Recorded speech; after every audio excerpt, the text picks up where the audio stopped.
You're watching the Canvas Broadcasting Group here at CBGtv.com. The opinions expressed during this show are those of the individual participants and do not necessarily reflect the opinions of their associated organizations or CBGtv.com. I got a couple of questions. What are the organizations? And how are we affiliated? I don't know. I just got here. Who's asking? I don't see those questions. Oh, shit. I think. Other Kim. Hi, guys. It's 3 hi guys and 1 Asian. Yeah.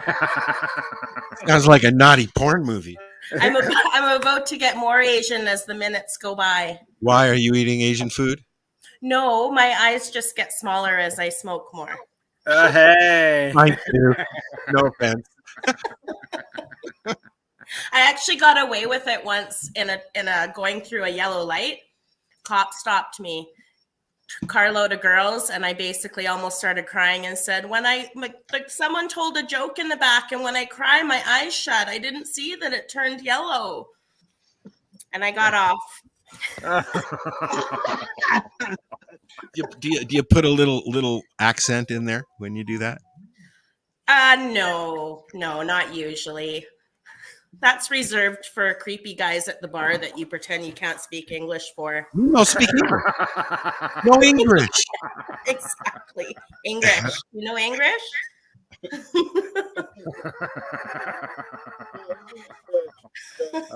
Where are you from? Italy. Yeah. Yeah. Anyway, welcome, Kim, to the 3 Hi Guys. This is our 3rd installment of the 3 Hi Guys. Welcome back, Paul. Thank you. Your mic is all fucked up again, buddy. Paul's Where learning. hiding, Paul? Where's Paul been hiding? Paul's been hiding in a grow room. Good place to hide. He was busy for the last show and he couldn't make it. So Your microphone is not working very well at the moment. Maybe are you covering it or sitting on it or something? No. Okay, there you go. Okay. No, it's gone now. It's gone now. No, I got a job. I'm working for an LP. I don't know why your audio is not working now. What's your name, Bob? Bob. I'm so bad with names now. I'm calling everybody Bob. Bob, Who's yeah, Bob? I saw that post. Welcome to the Bob Show. Last time I recall, you had to put headphones on, Paul. Paul, yes, Paul. You know what? We've covered this before the show because he can't hear Al. I will translate for him. His daughter isn't home yet. He can't use any others. He doesn't have any. Waiting for his daughter to come home. I love the artwork in the back there, Paul. Some of Phil's work you got up on the wall there. Nice. Sign language.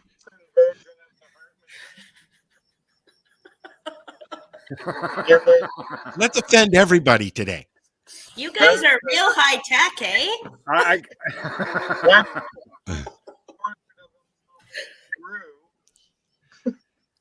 What? What? Wow. You were fine before the show. He'll figure it out. Well, while Paul's trying to figure out his mic, Kim's here for a reason. So I wanted to make sure that she tells everybody. Well, I'll tell everybody the reason. Yeah, but, you go ahead. You're the main. You're the head guy. He Spit it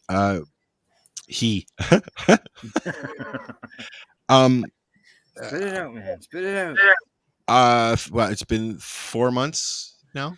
November. So actually, I was thinking about this today. It's been like 6 months, 6 or 7 months.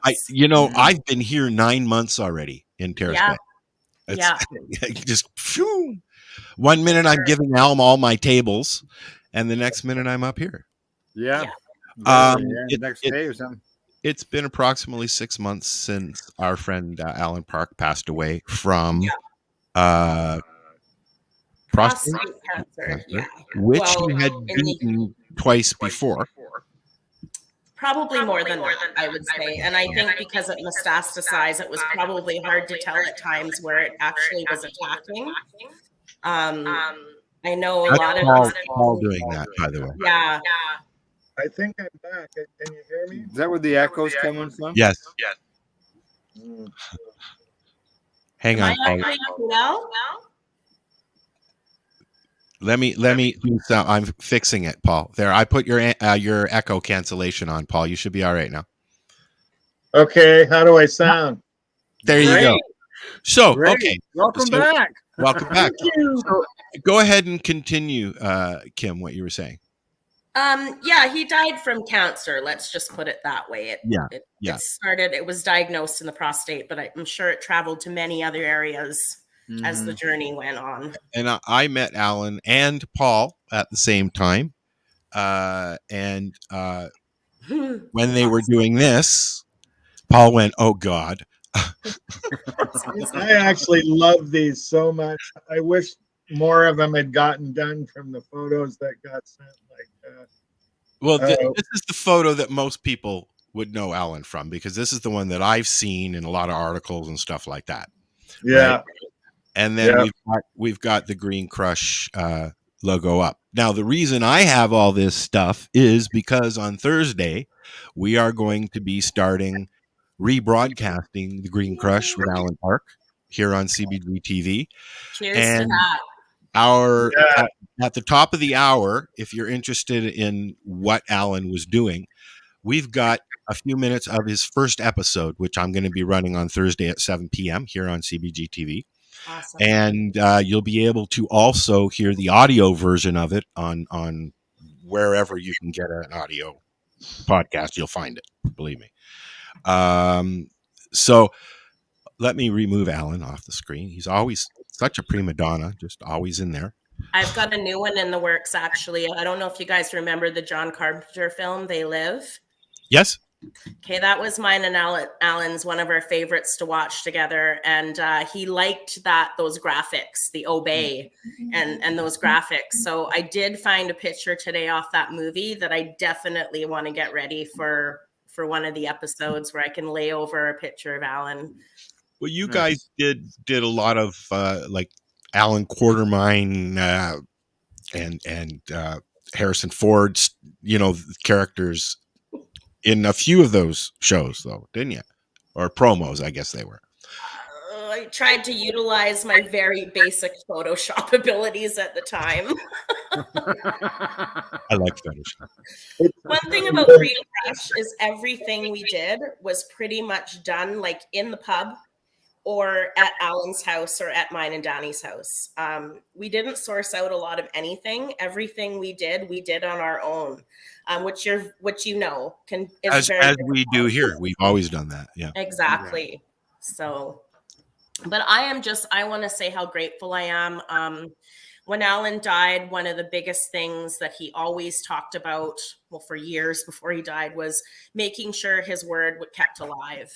And I felt really overwhelmed when he passed because I didn't know how to make that a reality without, quitting my full-time job and trying to make that happen. So I am so grateful that, that the two of us connected or reconnected and that you guys have this platform and are able to bring that back. I recently got given some hard drives that Alan had. And yeah, you mentioned, yeah. Working with Alan, he was just so frustrated by technology minute by minute, but there were key interviews and footage that went missing over the years. And, that we would do this wonderful interview and then Danny and I would ask where it was and he'd forgotten where he put it.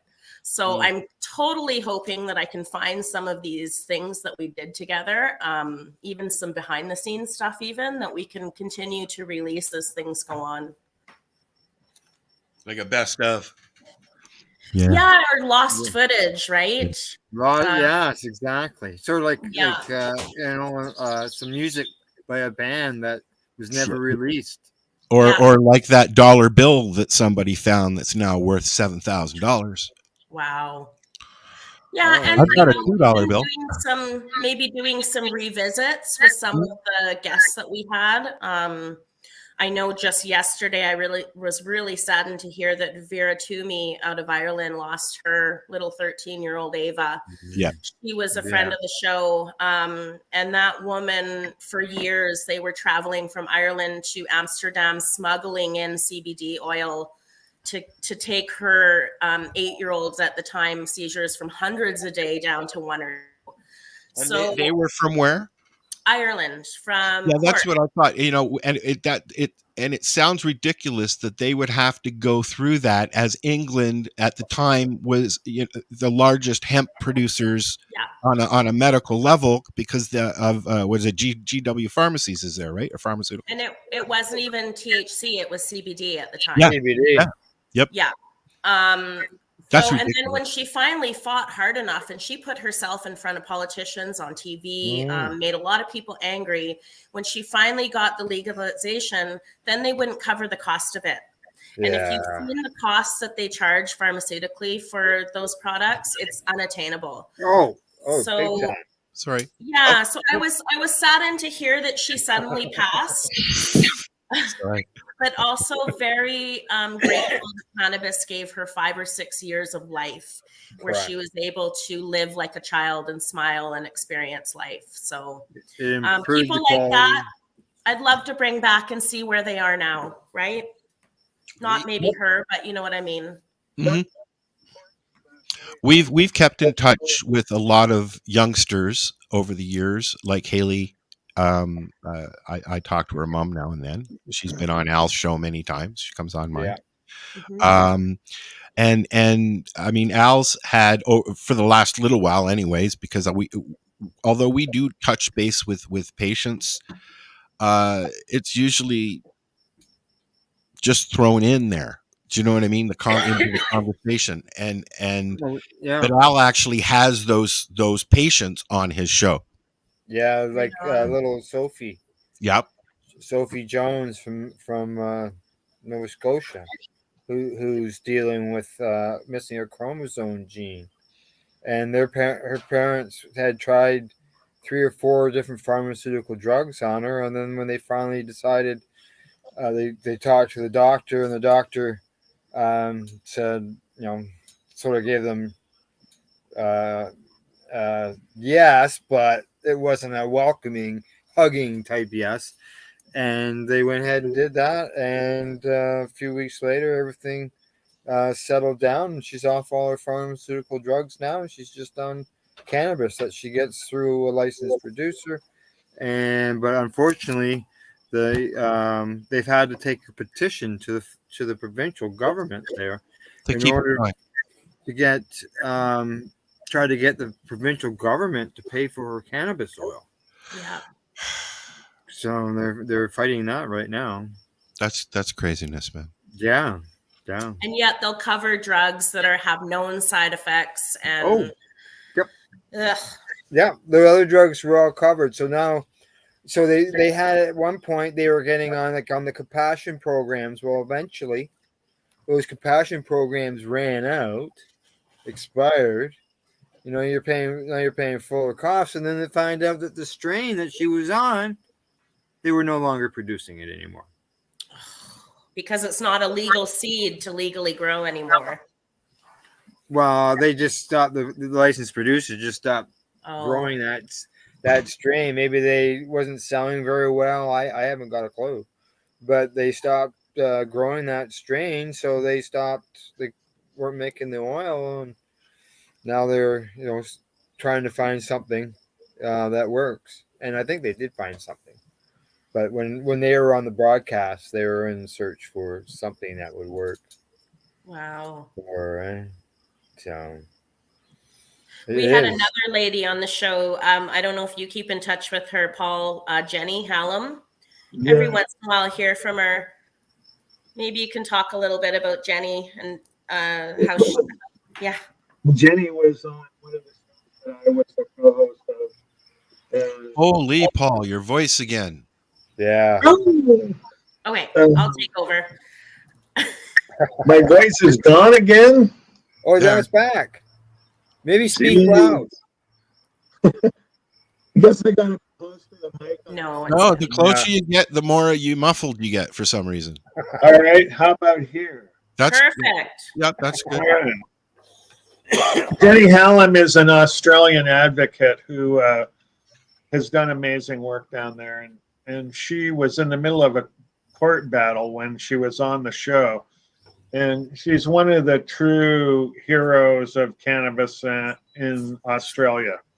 And just such a lovable person. She is a caregiver to lost and baby kangaroos. So there's a cuteness factor in watching her antics on Facebook that is just off the hook.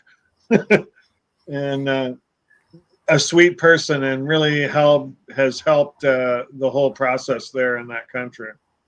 She was facing 2 life sentences in Australia for supplying medical oil to patients that were dying. Yeah, giving it away. She had animals killed on her property. She had buildings set on fire. The things that woman had to dodge to keep herself free were just amazing. Those laws are so wrong. But that was only 4 years ago, 5 years ago, Al. Yeah, I know. Well, like 2 weeks ago, they just hung a second guy in Singapore for cannabis. I saw that. That's 2 in a month's time. He never had it in his hands. He was neither one of them did. They said. Yeah, it's so wrong, and you would hope that governments and stuff like that would see that the benefit it's had, like in these kids, like a 6-year-old, 3-year-old kid's not going around faking things, not making up stories. One of the things we found is the UK was really ahead at one point in time. They were anyways very ahead of the leading kind of the medical research and coming out and releasing information that other countries weren't releasing at the time. So a lot of stuff we drew and Alan drew from when he referenced a lot of these studies came out of the UK, 10, 20 years before it was legal over here. They were saying that it was curing cancer.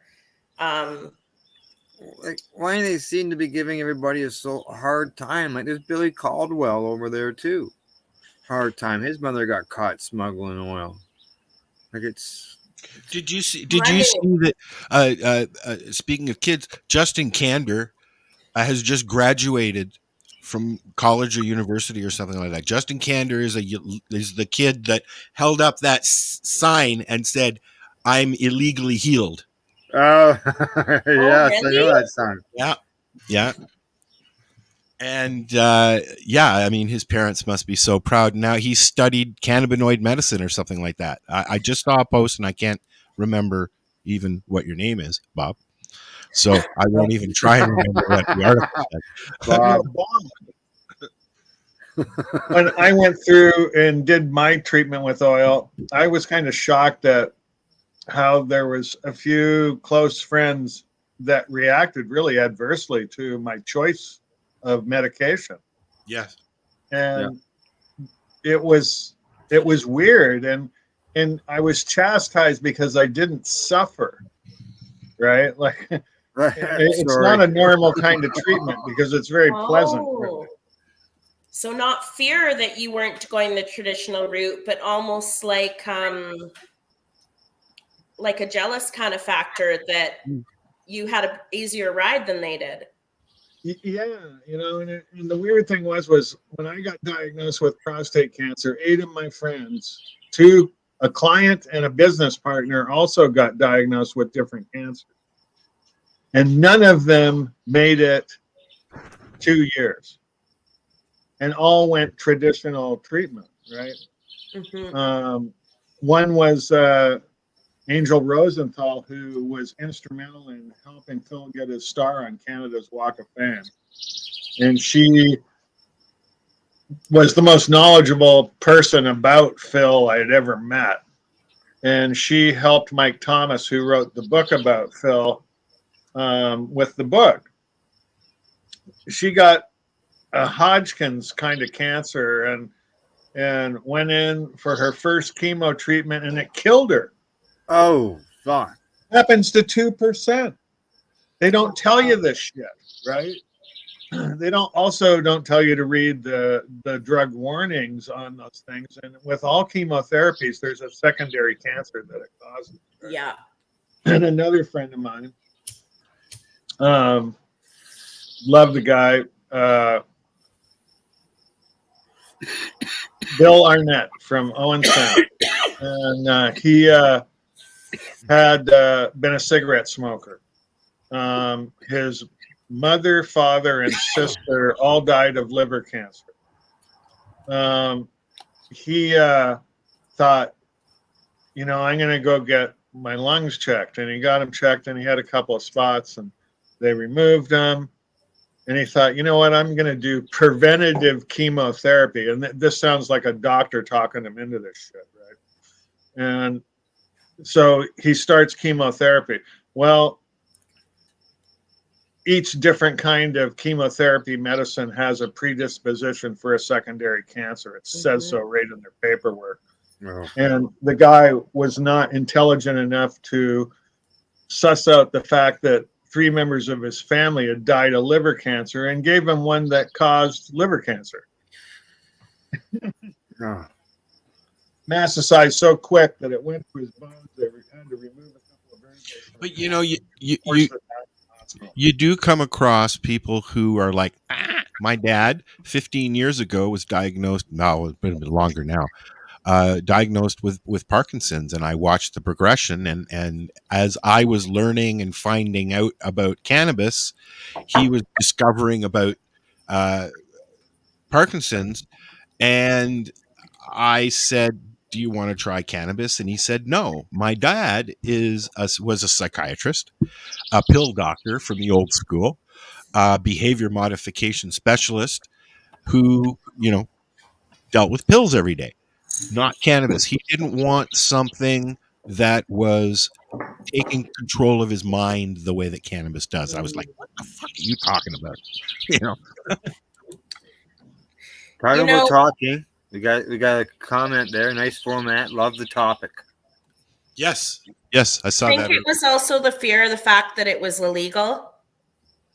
Yeah, well, yeah, I think so. Yes. Mm-hmm. Yep.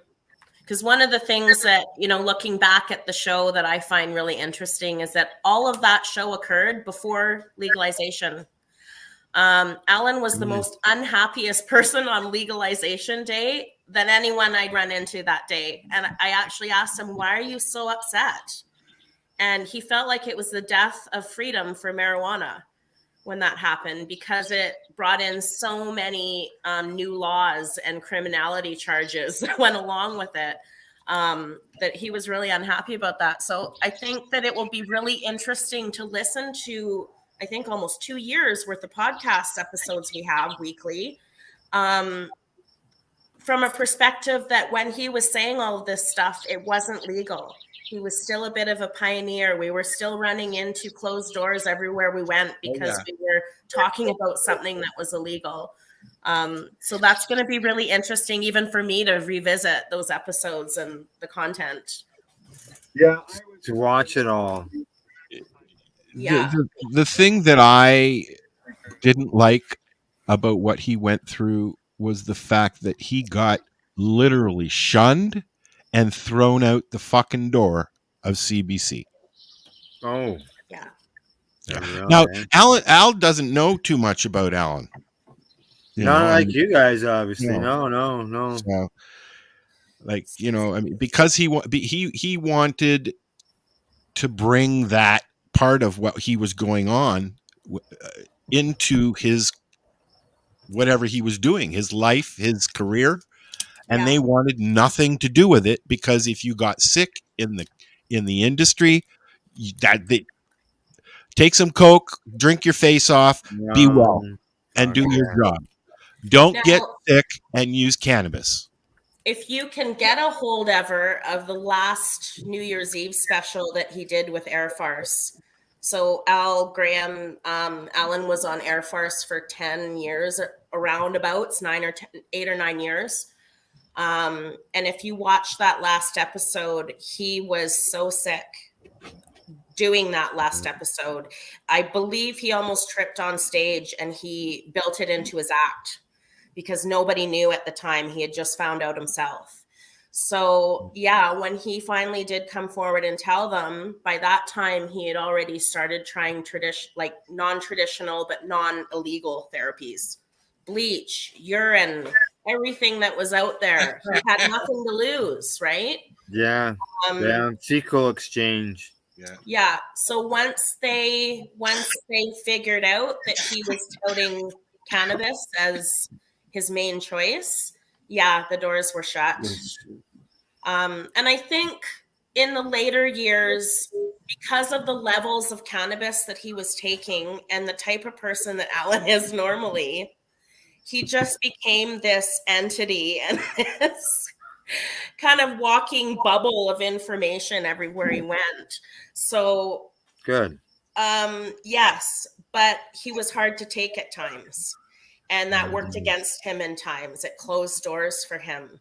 And especially for people that didn't understand that he was medicating with that, and that was a bit of the effect of what was happening. Was he? Hey, Paul? He was medicating, wasn't he? I don't know if we want to tell that story, but yeah. You know, that is a story that someday I want to tell somehow. I don't know. Sit back, buddy. What. But when he came and stayed with me in Jamaica, I'll just say this. In 90 days, he consumed 400 grams of oil. 400 in 90 days, 400 grams. Oh. Yeah. And I'll tell you, and he would talk stream of consciousness 24 hours a day if you let him. And it was like, oh my God, I'm in Alan's mind. And it was like, and I would tell him, I would sit him down, Alan, you're talking 24 hours a day. That means I have to be in your mind. I don't want to be there. She was like, oh, okay. So then he'd call me, Paul. Yeah. But what happened in the end is he did return to Jamaica in a pretty poor state. And he went missing for a few days. We actually had to put out a missing persons report because he just disappeared from the airport. 2 days later, he came rolling up in Parkdale, Toronto, to my house in a wheelchair, stolen from the airport. He'd made his way from the airport on foot with a wheelchair. And all his shit. Sold the wheelchair for $200 to a homeless person outside my front door. Oh, shit. And then he spent some time in the hospital for a little while, just cleaning out a bit and getting some medical attention. And the last year of his life, he went down to Mexico, or the year before he died, did some traveling down there with his daughter. So yeah, he didn't stop being Alan, right? I think he spent Paul like 2 months in the 2 or 3 months in that lost hospital. I don't know. Yeah. Is your daughter home yet, Paul? She's not home yet. We're going to figure this out eventually. On my next paycheck. Well, so on a recreational level here, guys, I just put bud away, flower away, and it's been about probably 4 months. I'm doing concentrates only now.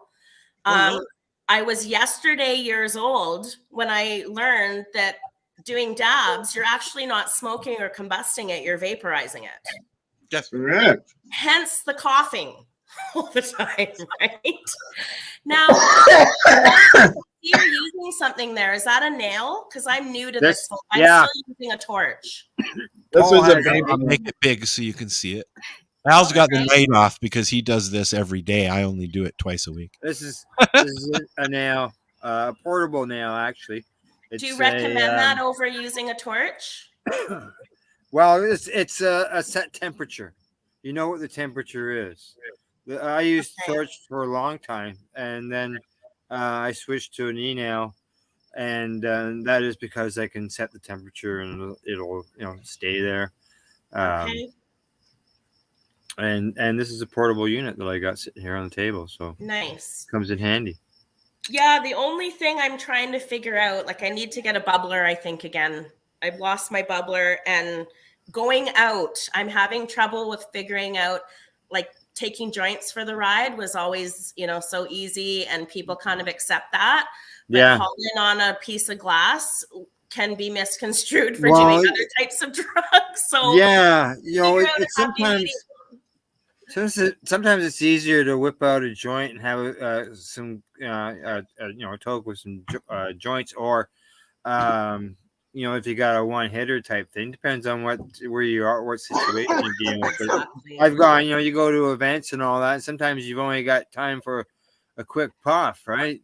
So the pen, like Paul's got, is quick and easy. Okay. Yeah. I think I need a bubbler too, because I love my bubbler. Carrying all this around you don't have a shatterizer, Kim? I've probably had 6 in my lifetime, and I end up giving them away or losing them, so I need a new bubbler. I'm just gonna get myself a new one. They've got the bubbler. Yeah, I got one of those. Did you have a bubbler? Did you get a bubbler? Did. I've had a couple of them, actually. Wasn't that nice? I love them. Yeah. I have not found the glass part of my bubbler since I got here.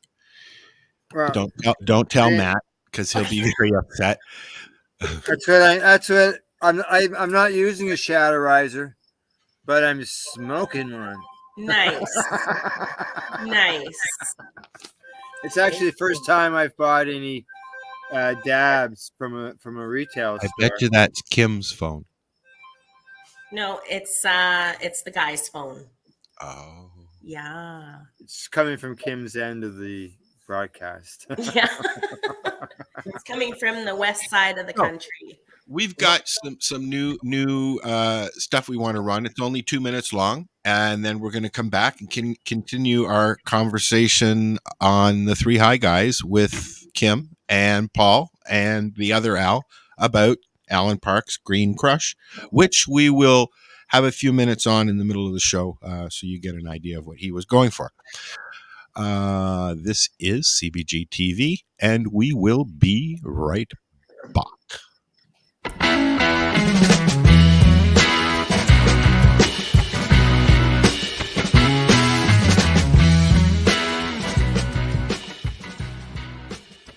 Harlequin is an ultra-diverse combo hybrid that is brimming with all sorts of superpowers.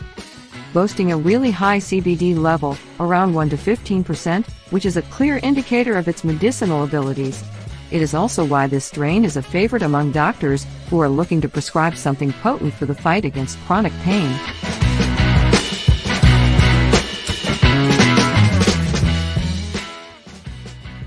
Cherry OG is appealing to users with a strong sweet tooth. It is cherry-flavored with hints of ripe strawberries and a subtle tinge of sour diesel that entices the palate. But that is not all. The potent strain contains THC levels between 19% to 22% and is a perfectly balanced hybrid with equal parts sativa and indica. White Sumo, a rare slightly sativa-dominant hybrid strain. 60% sativa, 40% indica, created through crossing the classic Sumo target with white OG strains.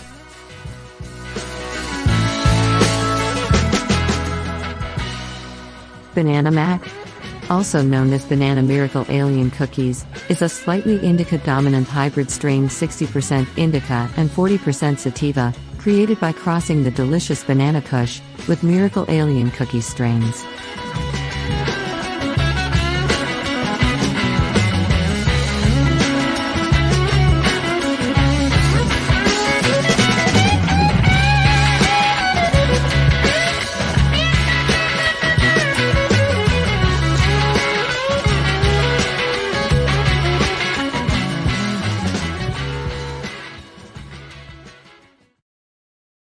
And we are back. Well, some of us are. Like the shadows. The shadow of a Paul. I was going to go like this till you came back. Alrighty. All right. So we are here chatting with Kim. And why Kim? Because Kim was one of the original producers of the Green Grush podcast with Alan Park. Yeah, so Green Grush was kind of born. Actually, Danny Menlo needs to take credit for that one. Him and Alan had a chance meeting outside of Yuck Yuck's Toronto one night, probably 5 or 6 years ago, and Alan told him the story of what was happening to him because he'd kind of disappeared from the scene for a little while. And Danny and I had just met, and he told me there's the crazy, I'm going to tell you the craziest story and you're never going to believe it. And he tells me, he's been alive for 3 years, even though he was supposed to die 2 years ago, just from cannabis oil. What a story, eh? And we kind of all started going, that's amazing. So it just kind of catapulted from there. There were times that we all ended up living under the same roof for practical reasons. So the show just kind of became this homegrown kind of vision of Alan's. He had the voice, he had the on-camera presence. Danny had most of the technical, promoting, marketing, where to put things and how to broadcast it, the studio, all of that. And I was kind of new on the scene, coming on as with marketing and promotion experience. So we all evolved together on it, and it came to an end, I think it was 2019 or 2017 maybe, when like Paul said, Alan was having to take a huge amount of oil. And the last couple episodes we shot, I felt really bad for the guests because they were really peeved that their episode didn't get shown online. But we just couldn't. There was Alan just wasn't himself. He was, his anxiety was sky high. He just wasn't presentable or in a place where he could perform anymore. And that was probably the hardest conversation that Danny ever had with him, from one performer to another. Someone who'd been on TV, national TV for 10 years, telling them that they're not fit to be in front of a camera anymore was devastating for him. So from that point forward, everything he thought and did was either put on paper or put on a computer or in his phone. So like I said, it's going to be interesting to start sifting through some of that.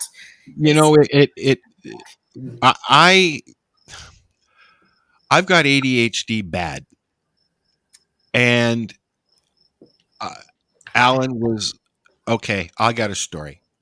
The first day I met Alan was at the hemp something. Oh, wait, it's right. Hemp Fest Canada. It was Hemp this right Fest? here, actually. Moonbeam.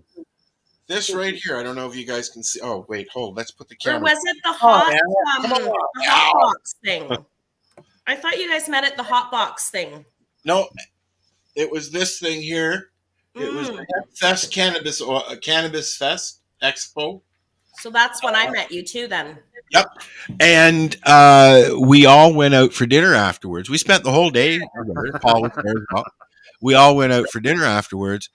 And driving through the city of Toronto beside Alan Park and Floyd, his dog that he had just gotten, was like watching a primetime special.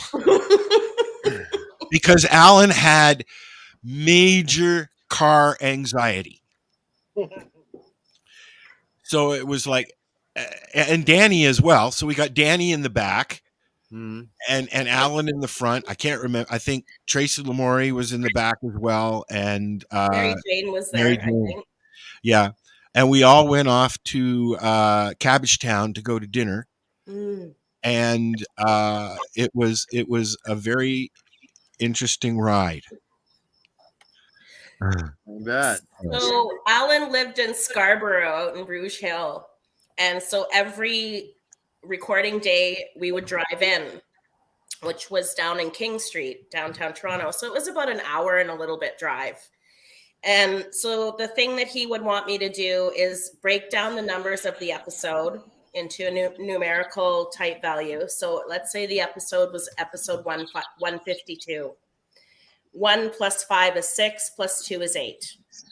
So the number for that day in Alan's mind was 8. And 8 was going to basically envelop that episode and dictate what kind of energy he was going to put into that episode. So my job as the person trying to hang on for dear life was to also look up the number 8 and the esoteric meaning behind it, and try and come up with some kind of meaning that would not only make him happy, but also make me as a producer happy and be putting him in the right direction. Because if you look up esoteric meaning of the number 8, there are several different explanations depending on which site you're looking at. So it was always interesting. You know, that was our little, what do you call it? Like, that's what we did, our mantra before each episode. And you didn't really know what was going to come out of his mouth until he actually said it, did you? No. Yeah. No. I punched the glass a few times. I screamed and went a few times. Paul was probably there a few times when I was losing my mind behind the scenes. I sat for 5 years behind the scenes producing all of Al's shows. We had like 7 shows a week we were doing between mine and his. And I was homeless, sleeping on a mattress in my mom's office, doing shows while she was watching movies in her living room. I produced a show on the 401 going out to see Al. Yeah, in the car. Al, my relationship is new with you. So what, can you give me a little quick rundown on what kind of stuff you've done over the years? Where I started at was back in 2008, Rock 107 in Belleville, Ontario, terrestrial radio. They had a Flower Hour broadcast going on there, and like a psychedelic Sunday sort of thing. And one day there was a very important, huh? I said Al was the psychedelic part. there was a very important court ruling, and they had a 420 moment during that Flower Hour. So at 420, what they did is they talked about the latest movies that they had gone to the theater and watched. So I called them up on the phone and I said, "Hey, this is your 420 moment. Important court decision going on. What are you doing talking about movies? Should be talking about this court case." He says, "Call me next weekend. We'll talk about it on the radio." So for 2 years, that's what I did, was talk about news and events on terrestrial radio. And then I was a writer for a magazine, Treating Yourself magazine. And when that died, I was able to flip over to radio. Nice. Yeah, got started down in the U.S. On a network down there, and then came up to Al's, and then started my own. Another thing you have in common with Joe Walsh. Oh, yeah? A little bit of celebrity status there. I told Al earlier that his voice sounds like Joe Walsh from the Eagles. Yeah. And Richard Gere. When I was about 40, people used to tell me I looked like Richard Gere. Now, I and this was the ladies. I haven't got a clue, but so Joe Walsh or the Richard Gere's appearance, I guess. I don't know. Nice. Alan actually did a lot of voiceover too. He was the voice of Chevy for a long time.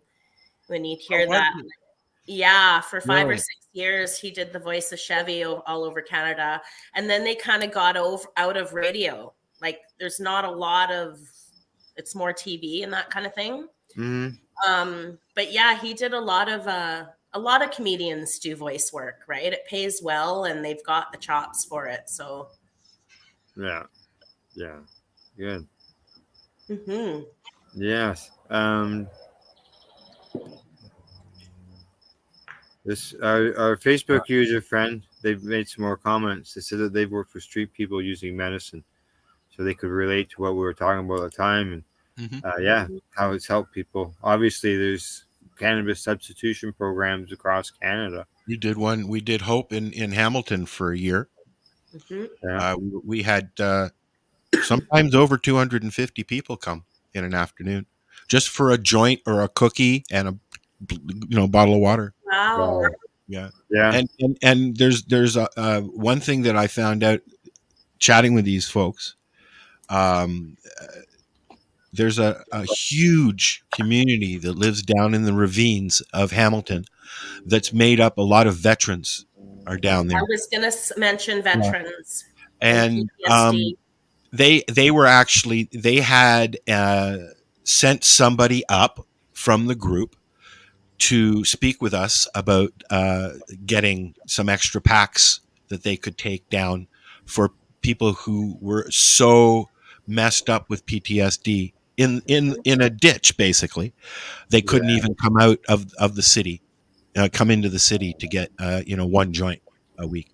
Wow. Yeah, some of the stories were heartbreaking, and I was heartbroken when I had to stop doing it. Al's been doing the same kind of thing, but on a more one-to-one teaching, Yeah. But when you have to stop doing something like that for other people, it had nothing to do with me. I was very much in danger every time we were doing it. We had to have a 6.5 foot monster standing beside me because I got a 1/4 pound of weed standing in the middle of Hamilton, and we didn't. Thank God we didn't have any issues. But now Chris Backer does the same thing down with the cannabis substitution program that Neil last name Al Magnuson, thank you, has been doing. Started in Vancouver, which is what we factioned Hope out of. Wow. But now Chris is doing it out east, and he's helping a lot of people. But it's hard because the donations don't always come in. You don't always have somebody to make the dishes, the cookies, roll the joints. I mean, I would have to go down there for I'd open up the lounge and then I'd be upstairs rolling joints for 3 or 4 hours before we went outside. Yeah. Right. Because you got to roll 200 joints and then you got to make 200 cookies. Chris makes sandwiches. You got to grind all that weed. Right. Yeah. Yep. I don't have it with me, but that's that big green grinder that I have. Wow. Is from the lounge, and we ground up our pre-rolls with that. We had to it's not easy for these projects to get even rolling papers because they're so fucking expensive. A box of pre-rolled tubes from Raw is over $200. Wow. Yeah. It's not cheap at all, is it, Paul? No. You'd be better off to source your own rolling papers for that, like the branded ones that you can buy. It got to the point where sometimes we didn't have any rolling pre-rolls or tubes, that we would just put a couple of buds and a couple of rolling papers in a envelope kind of thing. Yeah. That was the best we could do. What you got there, Paul? These are fancy. Oh, he drops them all on the floor. No. Oh, wow. You lay your weed on the tennis board. Is it like a blunt? Yeah. Or is it paper? Paper or tobacco? Paper. It's like a raw. This is Okay. Stop saying that word, please, guys. There you go.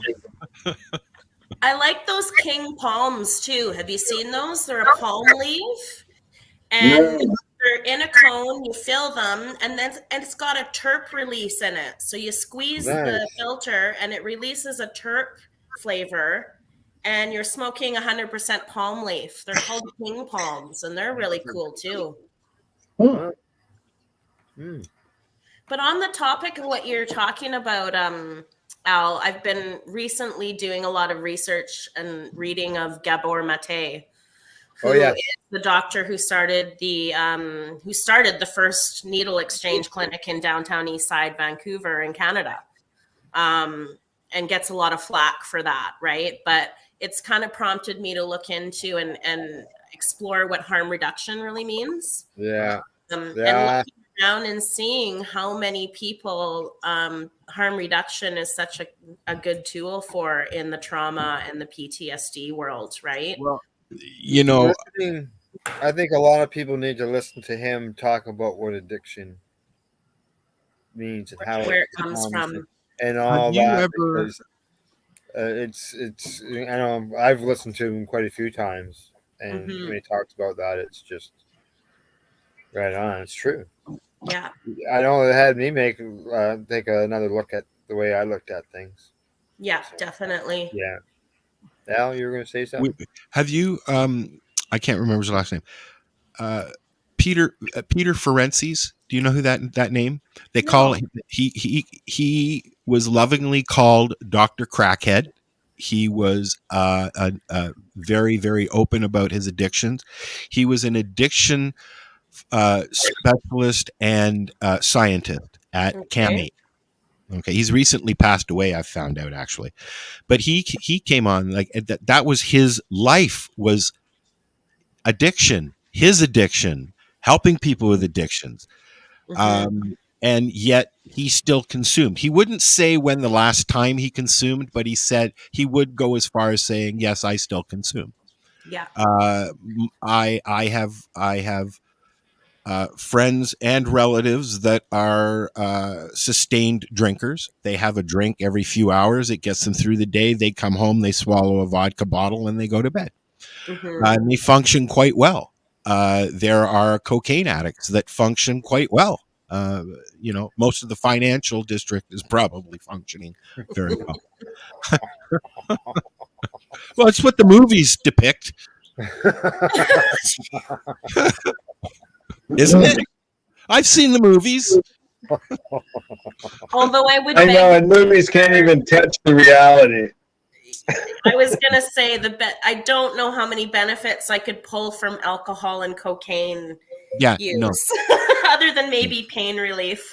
I've been sterilization with the alcohol. Maybe, I've been very upfront with the fact that I stopped taking antidepressants and ADHD medication, and I substitute psilocybin and cannabis. And I've even gotten to the point where I can have a couple of beers and not feel like I'm depressed mess and I want to go and jump in front of a train. Yeah, because depressant. Yeah, well, but the shrooms, as we call them, now there's going to be all kinds of posts on my Facebook wall. As soon as you say shrooms. Yeah, go and see so-and-so on my Instagram account. Yeah. If you notice, when I say shrooms or mushrooms, and when I post it, I always say at the end, wait for it. But anyways, I tell people that psilocybin has taken depression, which anybody who knows me personally knows that I suffer bad. And it's kicked it out the fucking door, or near to it. Amazing. Good. Congratulations.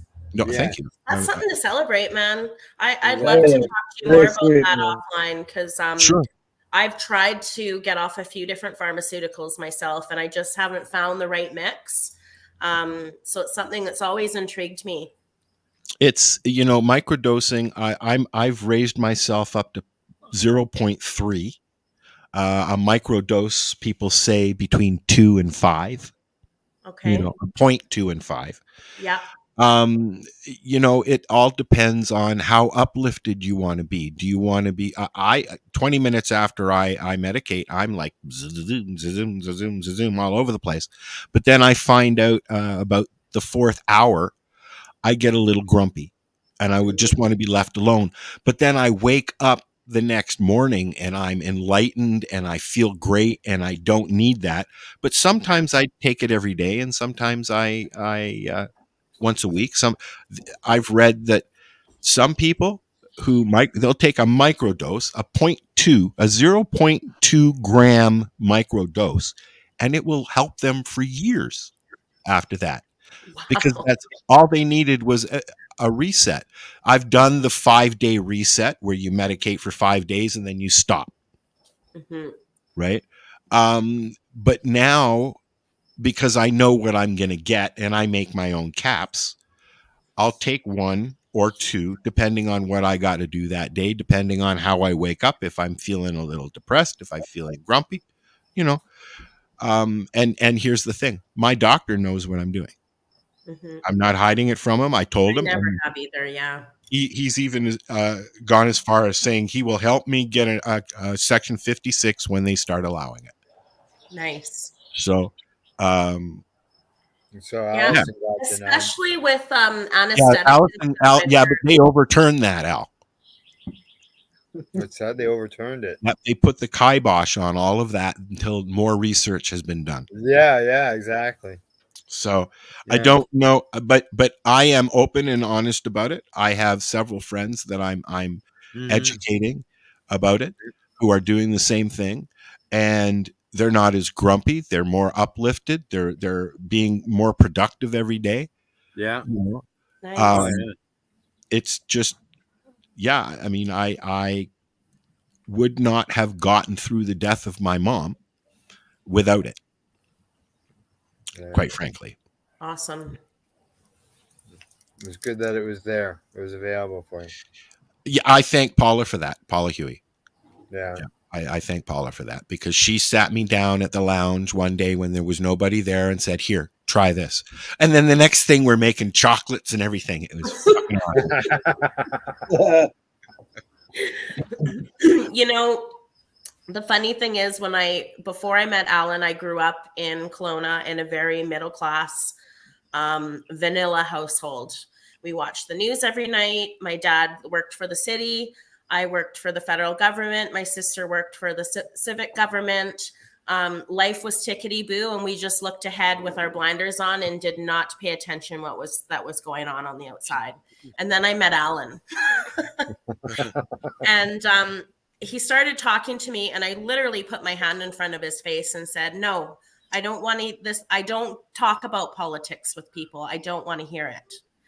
And he gradually I couldn't talk to him. I could not I could not have a conversation with him, because he would just start going. Once he started doing the conspiracy theory stuff, that was it.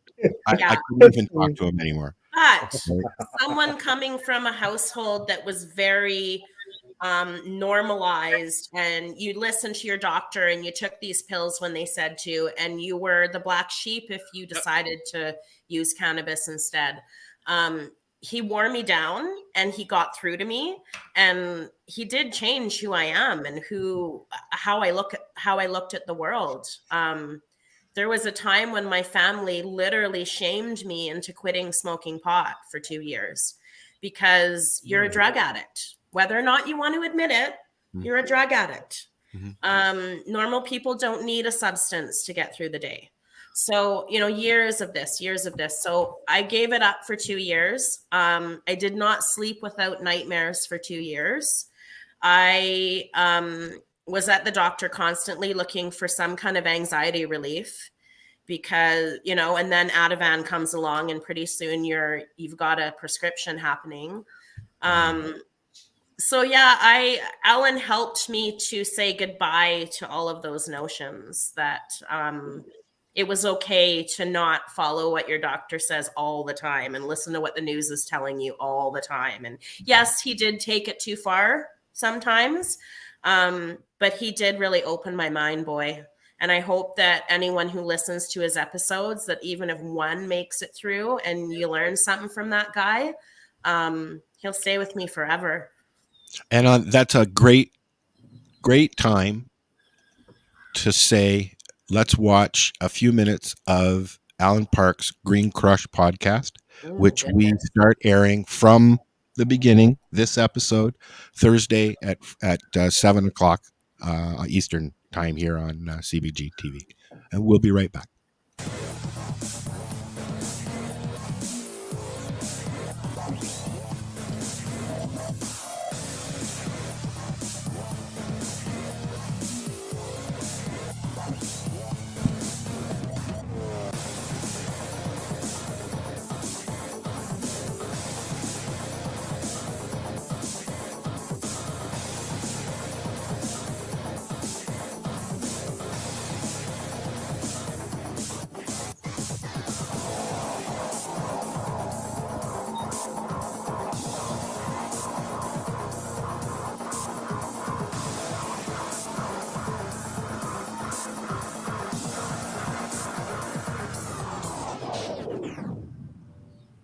Hey there, thanks for tuning in to the first episode of Green Crush. This is the show that's going to tell you how to use cannabis in your life, how to save your life with cannabis, and how to understand how the representation of cannabis through the media is usually wrong. How are you doing? Welcome to Toronto. We're in beautiful downtown Toronto. I was paid to say that part. Downtown Toronto, we are at the beautiful Pacific Junction Hotel with the studios inside the Eggplant Digital Network right here. This is part of the Eggplant Studio system. These are, this is Canada's leading independent creative content hub, and you're now listening to some Creative Content Hub. Here we are talking about cancer and cannabis, but it's not just limited to that. It's limited to whatever you want to limit it to. There's going to be furniture. There's going to be makeup. There's going to be flooring. There's going to be protein bars. You know how they sell those all the time at the health food store. Going to be packed with cannabis right now. This kind of feels like Aunt Jemima has just invented syrup, and we're just about to have pancakes invented as well. That's kind of how it feels like to me. We are just sitting at the top of a revolution. Like I've got an oil derrick at the turn of the century, and they're just about to invent cars. That's what this show is all about. But it's mostly about the fact that, I have to read what they gave me to read here. Hang on a second. I'll explain who I am. My name is Alan Park. Some of you might know me, and some of you that don't. It doesn't really matter. I used to do things that I don't do anymore. It doesn't really matter. I wasn't supposed to be able to continue to do those things because I was supposed to die. I was told I was going to die. I was told by an expert that I was going to die. This happened a few years ago, 2013, lucky 13. I spent 2013 in a funk and a haze as I fell apart physically. And I went to the doctors, and I asked the questions, and I went for the tests, and they couldn't figure out what was wrong with me. But let me read this thing here. This is what they say it is here. The former Air Farce comedian. So yeah, I used to be a comedian on a show called Air Farce. It was on for years and years and years. I was on the tail end of that the last 5 or 6 years or so. What does that tell you? And then they went to annual specials, and I did some of those. And then I couldn't really keep working because I got cancer. Stage 4 cancer.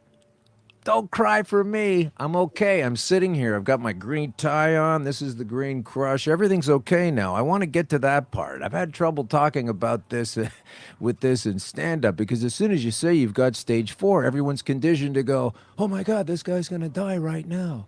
Because that's what we have to understand is the case. Stage 4 is the end. So let's get back to who I am and how this happened to me.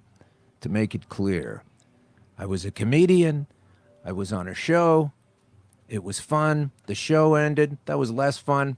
Then I got really sick. It was a terrible situation. Let me see if it's correct here. It says, yeah, stage 4 cancer. I know that sounds like a lie. I spent a lot of time deflecting criticism. Well, you can't possibly have had stage 4 cancer that long, or you wouldn't be here. All right. So You couldn't possibly be still alive. Exactly. And that's literally what his doctors would say. I'm so hoping I find the footage on that man's phone when he would go to the doctor and he'd secretly record him when he would tell him why his numbers were going down. That was one of Alan's big things that he wanted to throw back in the face of those doctors and CBC and all those people that said, you can't still be alive. Yeah, he was. Yeah. And you know, CBC was the only major network when he passed away. I did the press release up for him when he died. And that was the only major network in Canada that didn't in some way publish something, or at least a ticker line or something on their news. Nothing. That's disgraceful. Every other network did it. I saw them. CTV, City TV, Global. Yeah. But no CBC. Our nation's network that he was on. Yeah. Yeah. He was an embarrassment to them. And shame on them. Shame on them, because they could have been part of something really special too. And, now to see all these ex-politicians and ex-cops and like he said, we were on the precipice then, like Aunt Jemima inventing syrup. And he was so right. It just ballooned into this commodity, and it's no longer about the plant. It's about what it's worth. And well, and that's what's become. It's about its worth now. Yeah.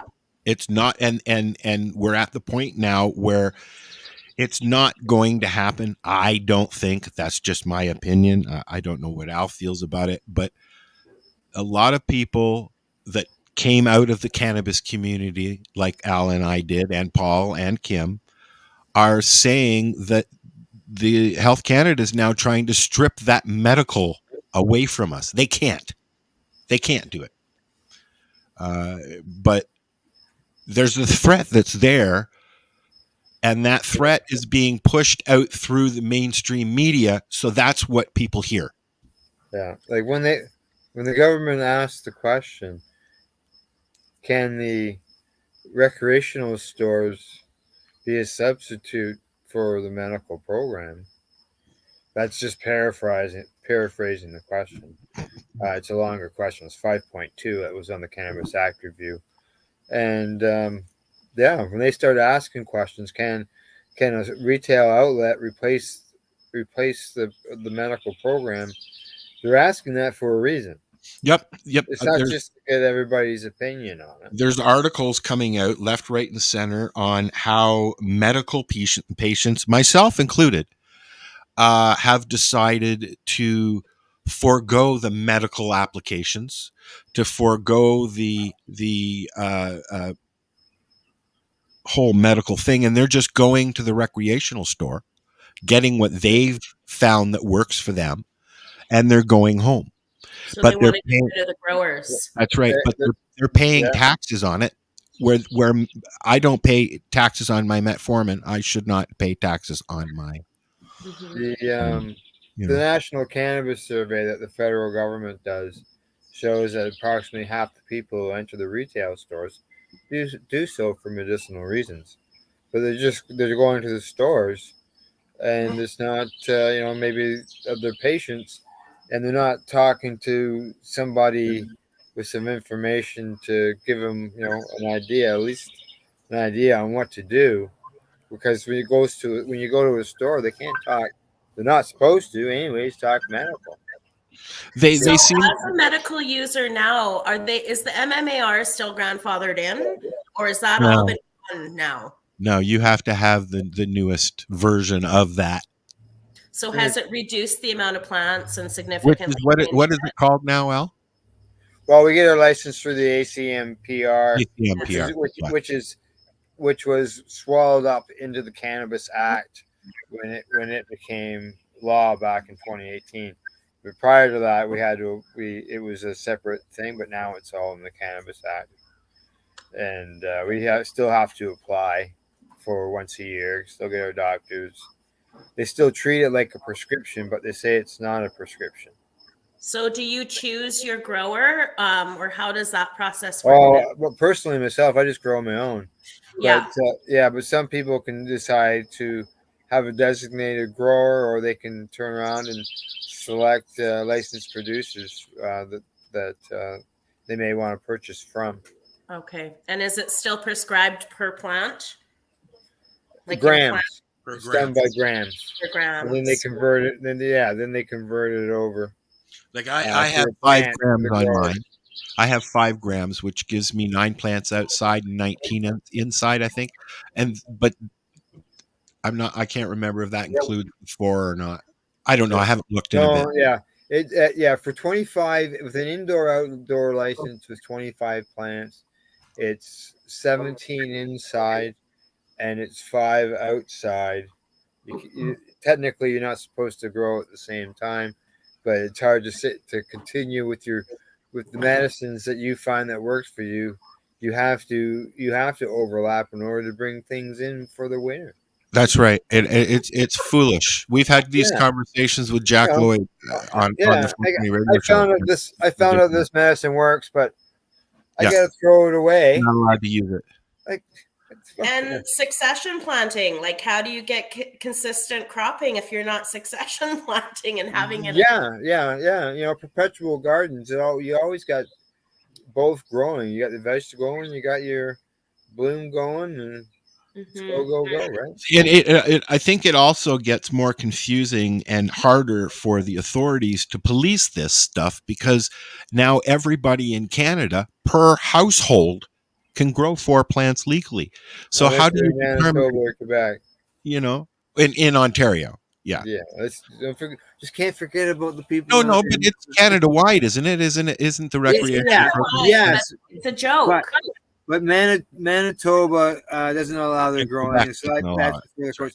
But the Quebec, they've already been ruled on in the Supreme Court of Canada, and in Quebec, the provincial government can shut down your grows, and they've already done that. You get fined if you get caught growing your 4 plants that other Canadians can grow, but they get fined for it. It's like $700. Now, are they actually fining people?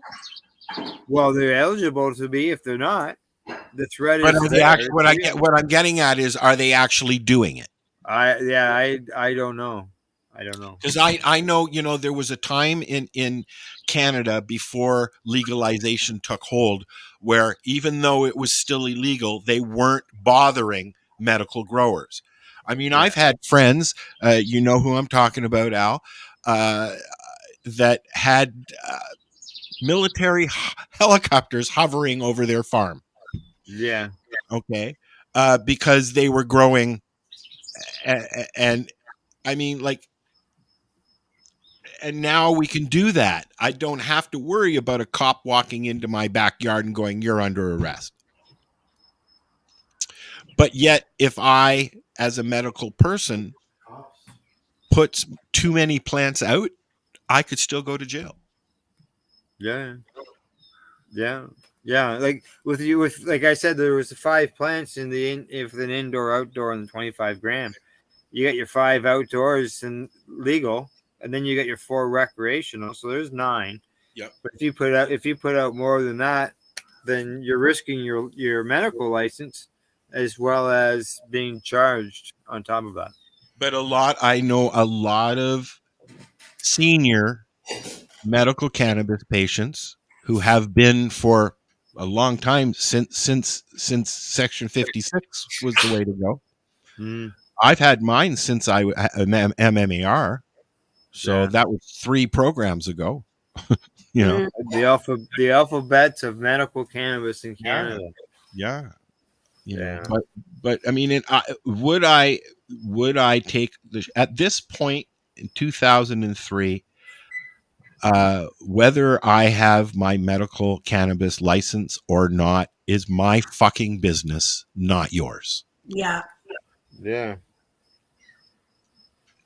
I'm growing something that has saved my life and keeps me going every day. You're not going to stop me. Yeah. I just don't think they give a fuck anymore. You still can't hear you, Paul. Sorry, buddy. I don't think they care anymore about the regular home. Yeah. They can't really police it. And that it's impossible. Yeah. Yeah, they tend to, when you see the reports in the news, it's always large numbers. And it's always from a complaint. Well, yeah. It's somebody that doesn't like weed, and they see 30 plants in your backyard, whether or not you're medical or not, they're going to call and report you. Yeah, what I'm talking about is plants that are in the thousands. That's usually the numbers that I'm seeing in the news. That's different. Yeah. All right, so we're right here in Mohawk territory. And obviously, when you go to Shannonville and Tyendinaga, it is absolutely a cannabis weed Vegas scenario. Oh yes, for sure. Oh yeah. Alderville as well. And I had to, And apparently today they at have work, the I same had thing to, over North unit. Okanagan. yeah, same thing there. Don't move. I have Paul. not Paul, sit ever. back. Don't move. That's where your voice was working. Just back up just an inch, please, sir. Thank you. Okay, and finish what you were saying. What was I saying, Al? Talking about the places on the reserves as far as Yeah, so Tynagaga being a cannabis wonderland. it is just absolutely insane. You know, like you go into these stores and they've got 80 kinds of weed, and you're like, what the fuck, man? And then you start hearing the stories about what it's like in the fall around there. Yeah, And how it smells. I this year I've seen a sign on a place that said $28 an ounce, 3 ounces for $75.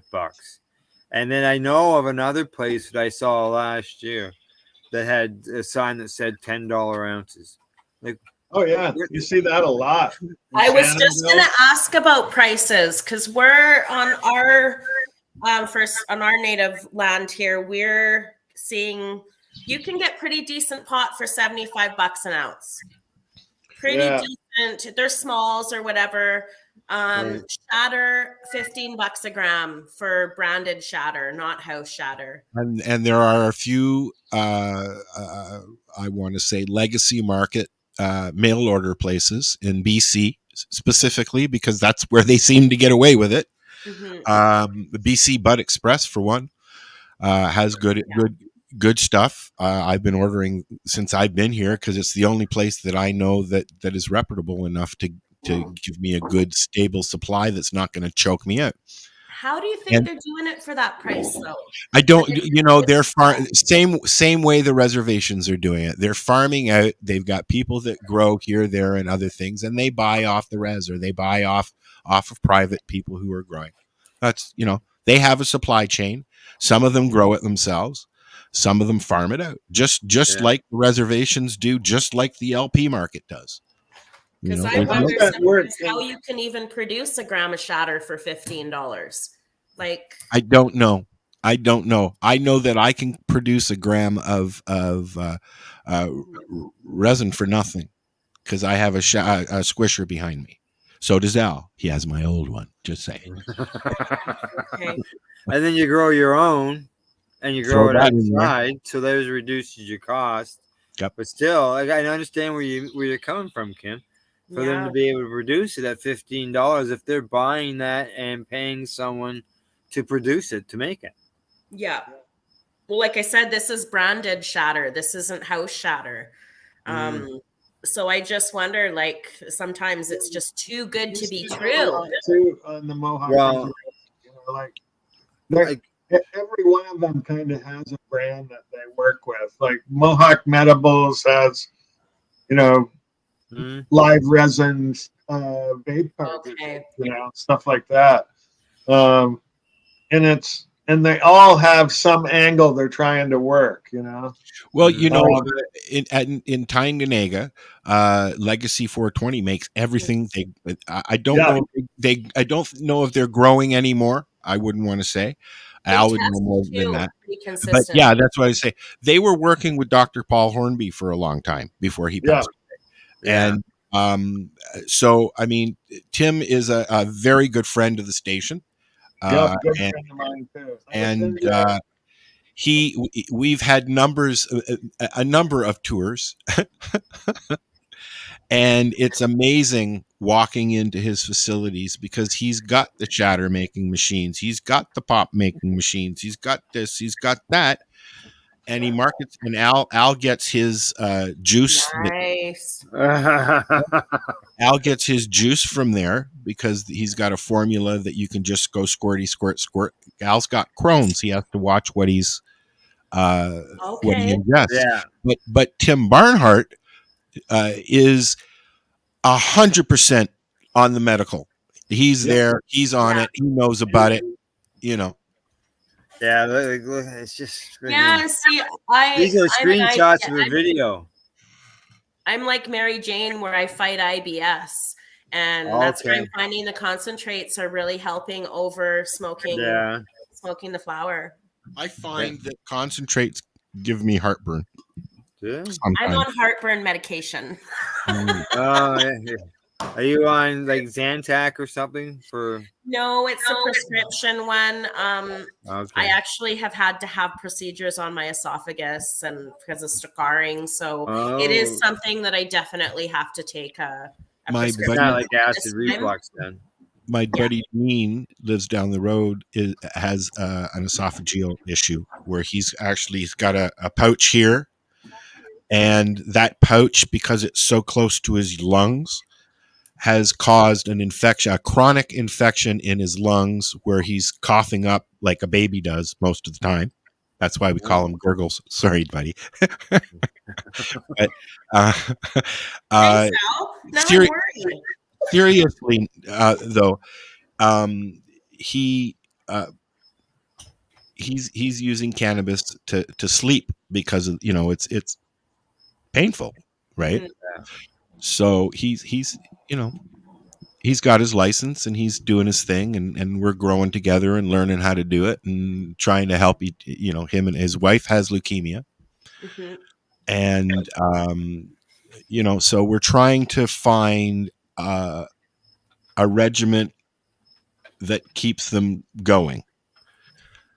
Even the dogs, they've got, like my dog's 10 years old now, and she's having a hard time sometimes walking. You can, when your dog starts licking your paws a lot, or their paws a lot, usually means they're hurt. Yeah. So, I mean, even that, I'm going to have to grow a hell of a lot of fucking cannabis this summer, I tell you. Do you find, Al, that it causes more acid or heartburn? Acid reflux sometimes, yes, but it also depends on what I'm eating. See, I found that since I quit smoking pot, my acid reflux has gotten much better at night. Yes. Yeah. Mm-hmm. Yeah. They told me to stop smoking too. But that also depends on what you're using to grow it. If you're growing your own and you're using organics, then you're not going to have that issue. If you're getting from a second-hand shop, so to speak, or even the res. I mean, the res. My cat just went into the dog food. You'll have to excuse me. I'll be right back. Pick that up, would you, Al? Okay. Interesting fact is I've moved up from shatter, and because it's such a good price, I'm now hitting the caviar and the diamonds and all of the higher end concentrates. And I'm finding they're smoother too.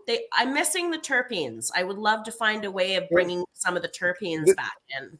Well, I know that there's infused joints that you can get that come with diamonds. And there's also General Admission makes them.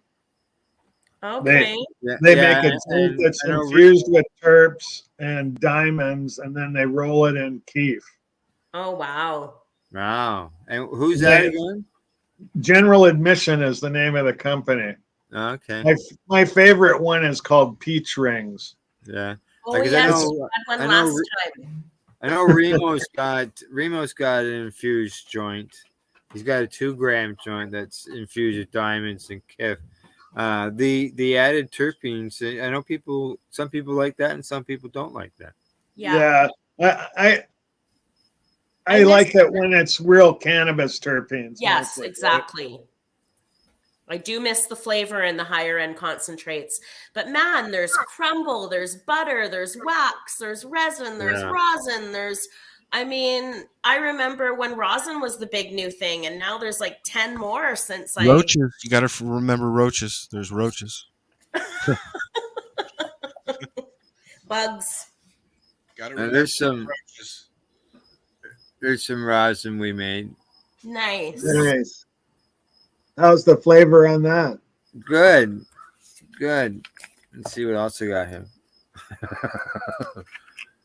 Oh, that one's almost empty. See, I don't even buy shatter anymore. I just make some squishy and I'm doing a runts butter, I like runs. butter runs. right now. Butter. Yeah, and it's nice and fluffy. And butter is actually really inexpensive. Like it's $20 a gram compared to a $40 diamond. So yeah, I'm having lots of fun. Yeah. Diamonds clog up my shatterizer. Do they? Yeah. Good to know. Oh, what you got there, Paul? Piece of hash? You're shattered. Piece of hash. Nice. Old I school. have hash. Mm. This is what I have left of the hash that I made. I'm gonna show you something. I got maybe 12 grams total. All right. Well, You don't get a lot, eh? How long? Okay, your tray. How long does it take you to fill up your tray, Al? My tray. What do you mean? Yeah, your kife tray. Oh, I'm usually a few months. That's it, really? Yeah, a few months, and I've got an I never ounce. get any kife out of my fucking grinder at all, man. Ever. Oh no, mine goes right into a tray. I've got like a 7x7-inch tray. I've had it for over 9 years. Yeah. I have a memory that just showed up. Then it was 9 years old of me using that same tray. And I get anywhere from 24 to 30 grams of kiff out of it when I clean it out. Yeah. And I've made rosin with it. Oh, yes. Remember that old strain? RDC. Red Congolese. Wow. That's an oldie. Oh, it's a sativa. Yeah, I actually can't smoke this. That's why I got it, because it is and apparently Red Congolese, from what I heard after I bought it, is really bad for people with anxiety. You know what? White Widow as well for me. I call it angry weed. Okay. I won't touch it. Yep. Yeah. But anyways, yeah. I love it when you see some of the old strains come back. I like sativas, though. I've got some Acapulco Gold at the moment and some Lemon Kush. I'm not smoking my Grape Escape. I'm smoking. Oh, I like Grape Escape. I'm smoking Cherry Pie. Oh, I like Cherry Pie. Ooh, me too. Yeah. Cherry Pie, very popular in Jamaica. Is it? Which one? Cherry Pie and wedding cake and pink Kush. Ice cream cake. I grew some ice cream cake at the farm, and I didn't like it. The terpenes were horrible. Probably just the genetics.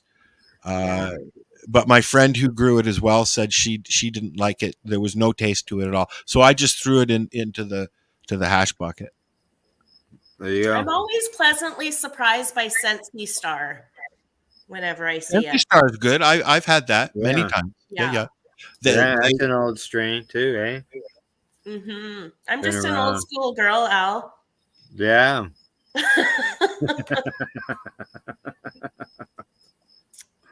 I am. I don't like a lot of change. No, I don't like pain these days. Yeah, well, because of cannabis. See, one thing you don't know about me, Kim, is because I have my Crohn's disease, as Al said. But the only time I ever had a prescription was for opiates as well. I've been hospitalized.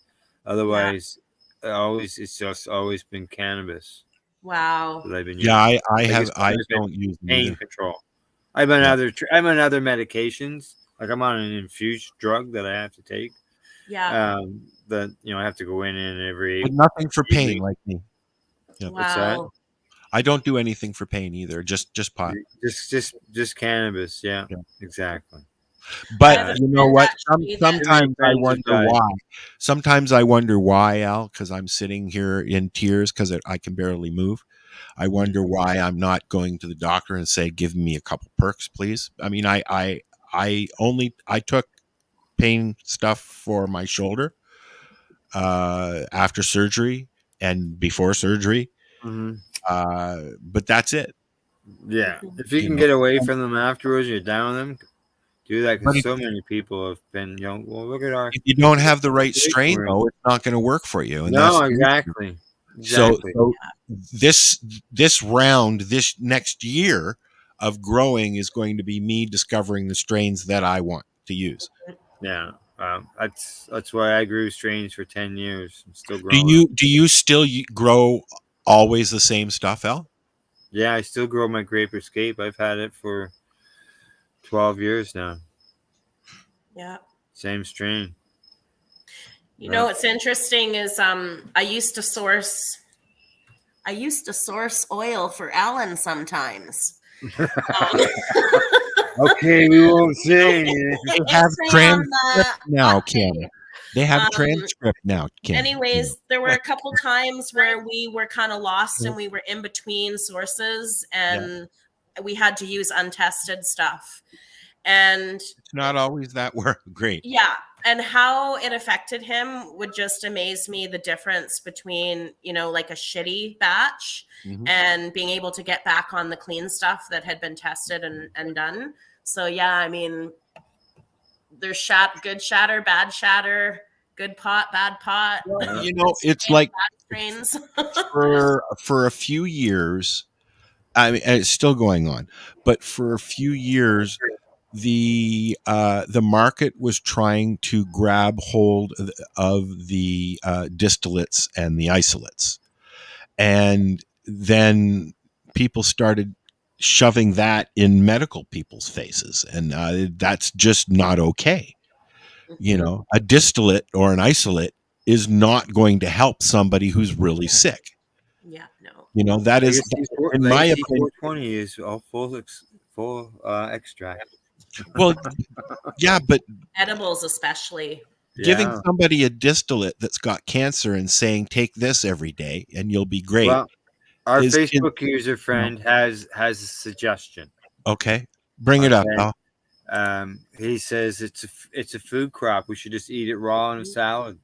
You know what? And I'm glad you said that. Whoever you are, Haley, his mom, Cheryl T. Rose has just started microdosing fresh cannabis with Haley, and it's working. That's the juicing? The juicing, yep. Yeah. But they've been doing it for a long time in California. I have a friend who had skin cancer out there. He had a skin cancer that went down his neck and ended on his chest. And he started making the holy anointing oil. But one of the things he did was he juiced fresh bud and about 3 ounces of it a day. And he was pretty convinced that by the end of the use of it, that where the whole skin cancer just dried up and fell off.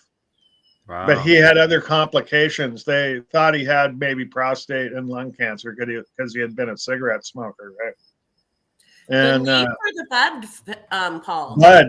Whole plant, whatever, all the leaf, all the stem, everything. Yeah, and juice it or put it in a smoothie. Juice it. Yeah, just grind it up. Multiple strains, so it adds all different kinds of terpenes. Yeah, mix it up. Get as much cannabinoid spread as possible. We're going to take one more break. Speaking of strains, and Al's got a video loaded up here that he's going to hit play on. Where'd it go? There we go.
Wow, man. There you I was go. getting into that. I was like, It worked really good with that part of the song too. Yeah, the video end of thing was created by Green Irene, and then I selected the music that went along with it. It's good. I like it. do you Now the first one find- the one that Al ran, the 2-minute version, it had the wording was being spoken. In this yes, one, we've introduced some AI into our stuffs. Wow, pretty high Somebody- tech. Somebody doesn't have the ability to read a script. Hi. changing up the voice. I can do voices. Yeah. Well, I just have one. Kermit. No. What No, Bear. what's his name again? Fozzie Bear. No, not Fozzie. The guy Who's from the Eagles. Joe Walsh. Oh, Joe Walsh. Yes, Joe Walsh. Walsh. There you go. Yeah. Can you sing like Joe, though? After he got sober. Can you sing like Joe? That's the question. Oh. Yeah, let me mute my mic first.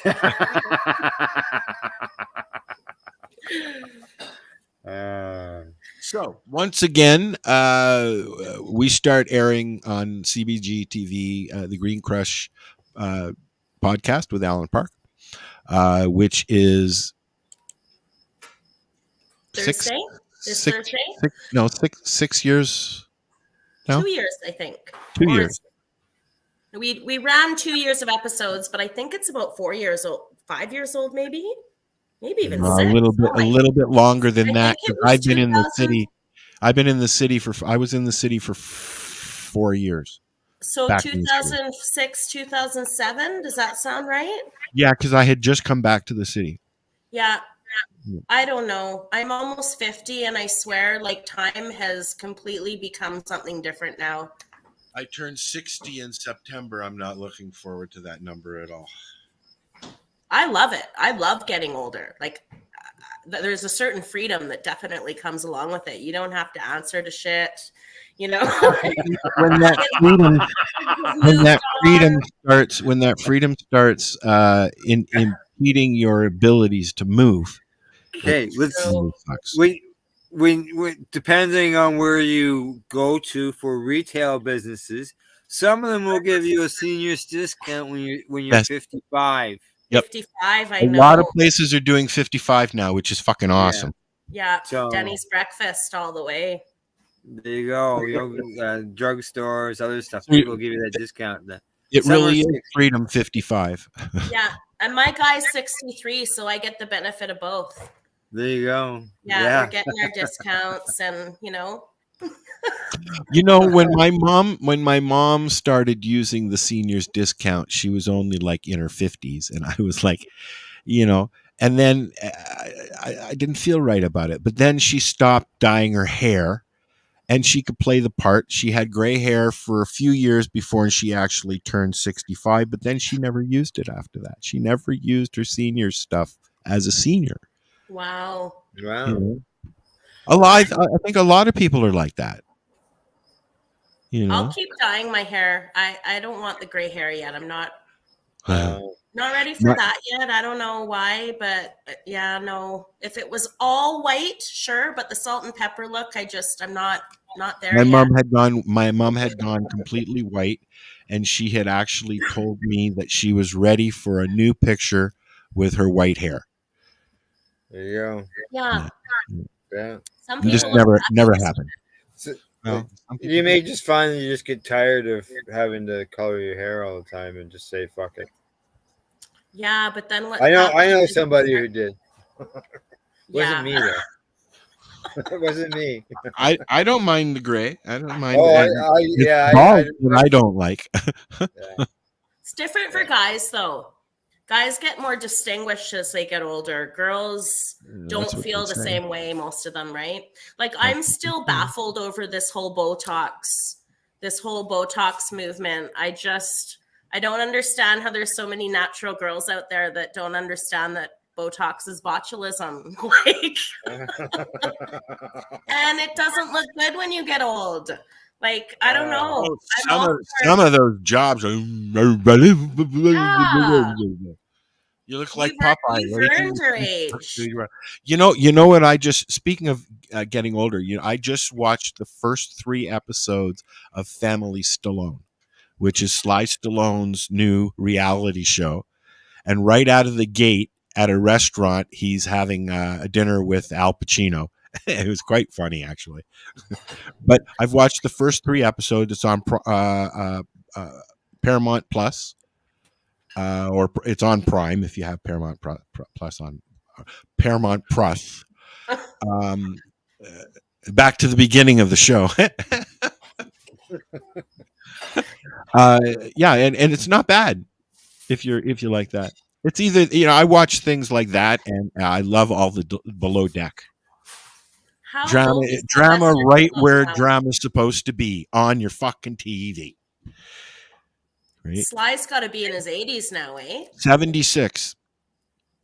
At least that's what he was when they did that episode, right? Wow. So we've only got 15 minutes. Kim, I wanted to thank you for being on the show. Fortunately, and I said fortunately, not unfortunately, we're going to be seeing Kim a lot more, I think, in the near future. Hope so. So, looking forward to working with you on that stuff. Please let everybody know once again what the green candy green. Smoke another one, Al. That's why we don't do scripts here. Yeah, sometimes that script is there to save those problems. I'm done. You nailed the name of the podcast, at least. I'm done. Check us out at Thursday at 7 p.m. right here on CBGtv. Okay, that's what I was. Green Grush Podcast. Green Grush, yeah. I'm gonna keep our I'm gonna revamp and get that going again. Our Facebook page is kind of where most of our audience was. I tried to send the feed directly to the Facebook page, and it didn't show up in mine, but it may just take a little bit to refresh. Okay. We'll work on that between now and. So for old Green Grush audience, we'll share things there. Yep. And then hopefully we'll get some of that audience checking out what else you guys have on the network as well, because I know you've got like tons of different shows playing. So with Green Grush, I think that makes 17, Al? A day? We'll be 16, 17 weekly broadcasts. Oh, weekly. Okay. Not a day yet. No, not a day, but per week. Yeah, so just really looking forward to, like I said, revisiting some of the stuff that Alan discussed before legalization took place, remembering his memory and what he stood for. He was all about getting the word out and, against the suppression of information that is still occurring when it comes to medical use and medical treatment of diseases and illnesses and what have you. So for me to have you guys step up and offer to be the platform to do that, hats off to you. I know Alan's, wherever he is, he's smiling and knowing that people are still going to hear his voice. I don't know about that. I don't know if he liked me or not. I don't know. I never heard a bad thing from him. It was hard to tell, though. I never heard a bad thing about you from him, and he was quite open about stuff. I never ever heard a bad thing about you. And he's got a name. He's got to have a name. We've got a name that he loves. Yes. Al. Yeah. Al, right? Yeah. Totally. So, yeah, and I'm hoping maybe, Paul and I can collaborate on a few things to get some new content happening there. Maybe revisiting some of the old guests, that kind of thing. So, thanks to all of you guys. I really look forward to this new venture. Yeah. I'm there for you, Kimmy. Just let me know. For sure. Thank you. Yeah. What else do we got coming up, Belle? Since we have 10 minutes to fill. Let's see. Tomorrow's Pace Radio show is on. And then Thursday, we've got the news broadcast, psychedelics and cannabis educational news. Friday, Long pardon me? That's a long title. Yeah, it is. Pace I know. News. Yeah. It lets people know it covers psychedelics and cannabis. And I like to say that our news is educational. And then you got Battle Strategies. You've got the 420 radio show on Friday. You do? You do. Huh. And then Saturday, we got CBG this week where we run.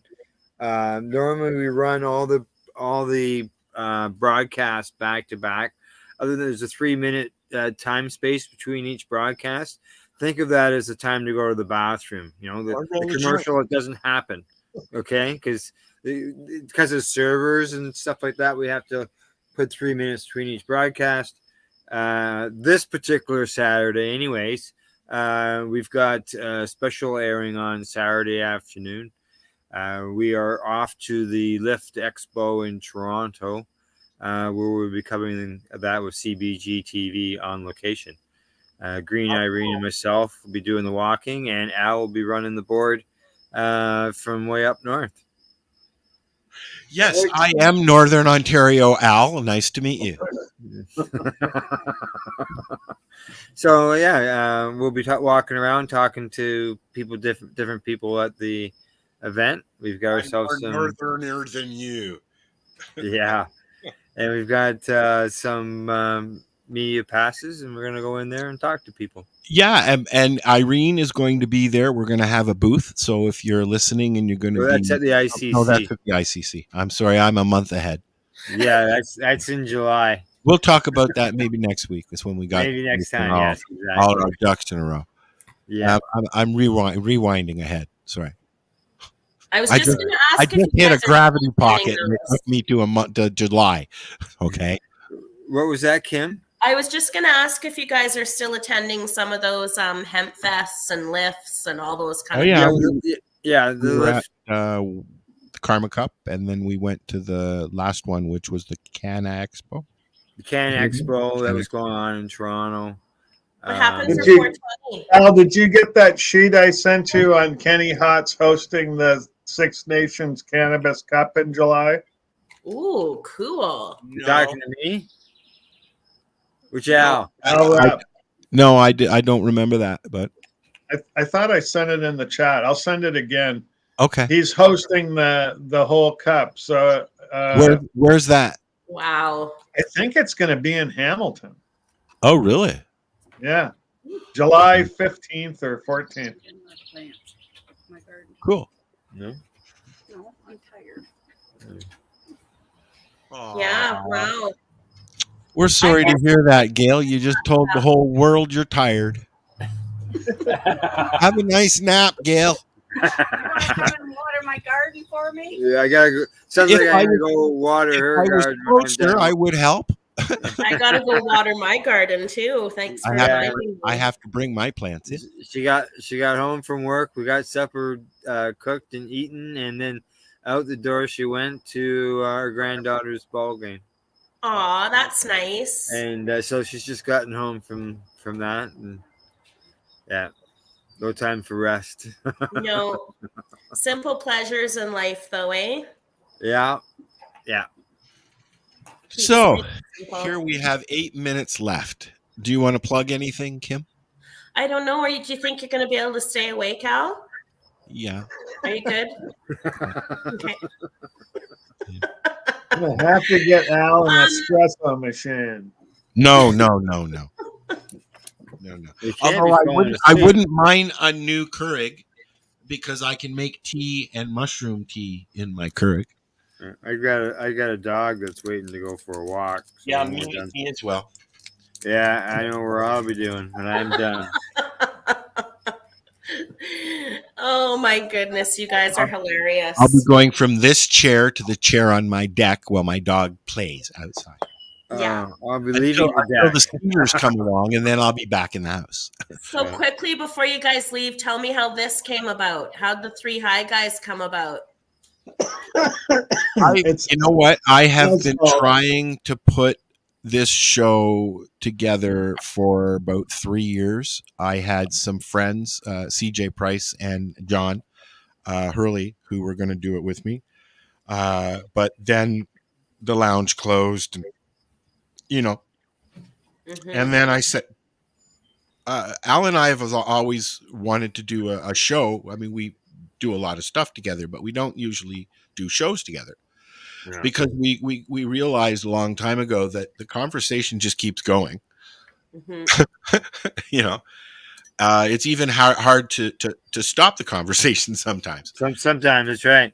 So we've we started doing some road broadcasts together, going to different events. That's when we were doing radio, and then when Pace Radio Network and 420 Radio Network became two different things, we still work together on doing these road shows, going to places and all that. And so we decided that, this should be a time here where we should actually have a show where the two of us are together. We've done all this stuff, but we don't have an actual show where we do together. And so Al mentioned the Three High Guys and asked Paul to join in, and there we are. We agreed to do it as a CBGtv broadcast. Yep. Nice.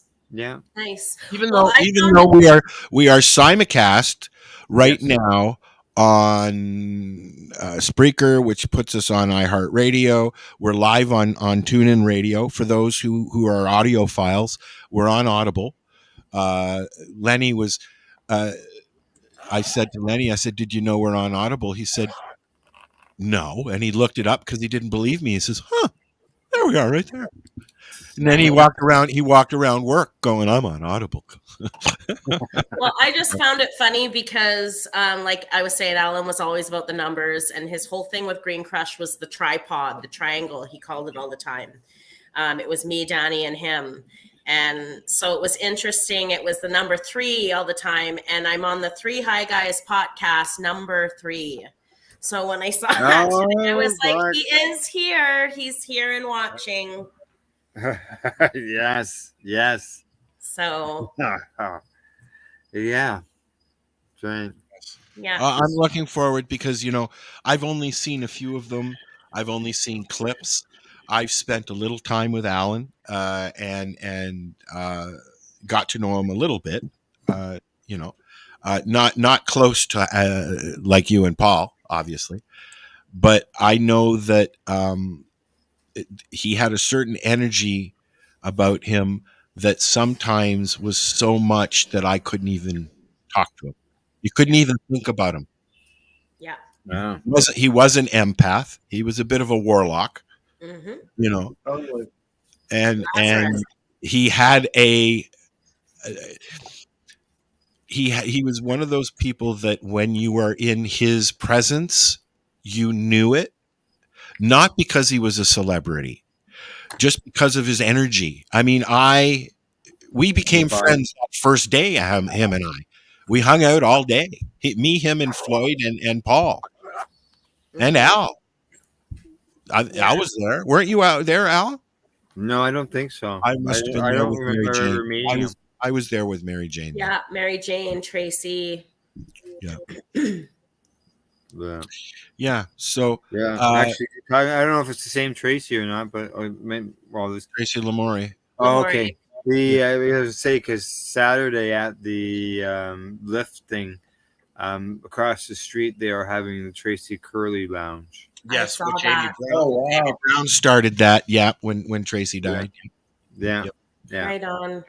So I'm sure that we will take a trip out there on Saturday during the broadcast, saying hi. Oh yeah. Memories. Yeah. We went to the GMM, Kim, to the Global Marijuana March a couple weeks ago. Wow. Yes. And yeah, wow, what a change.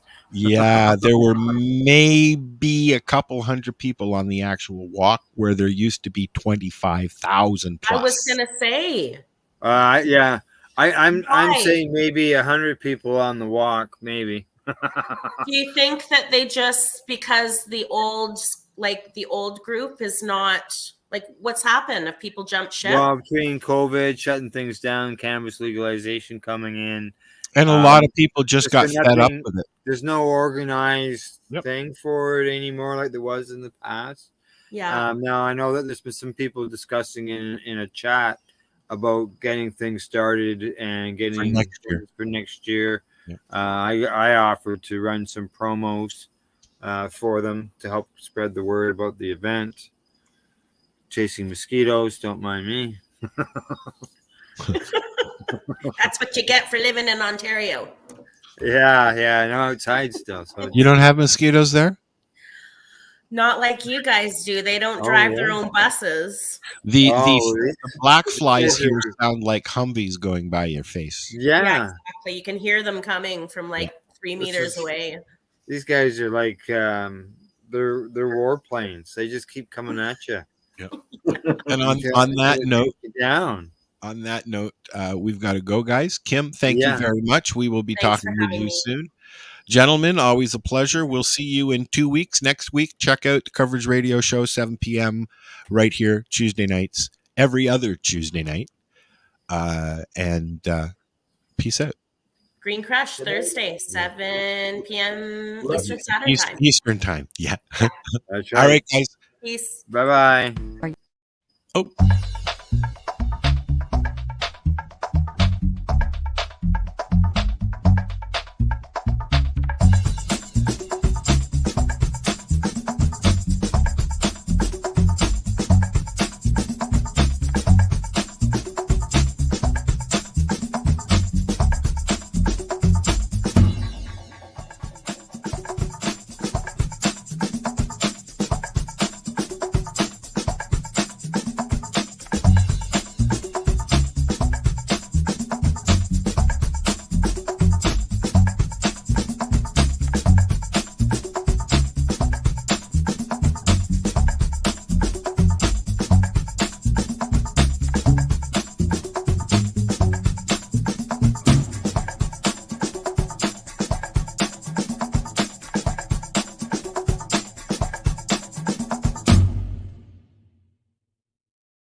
We are the Cannabis Broadcasting Group here at CBGtv.com.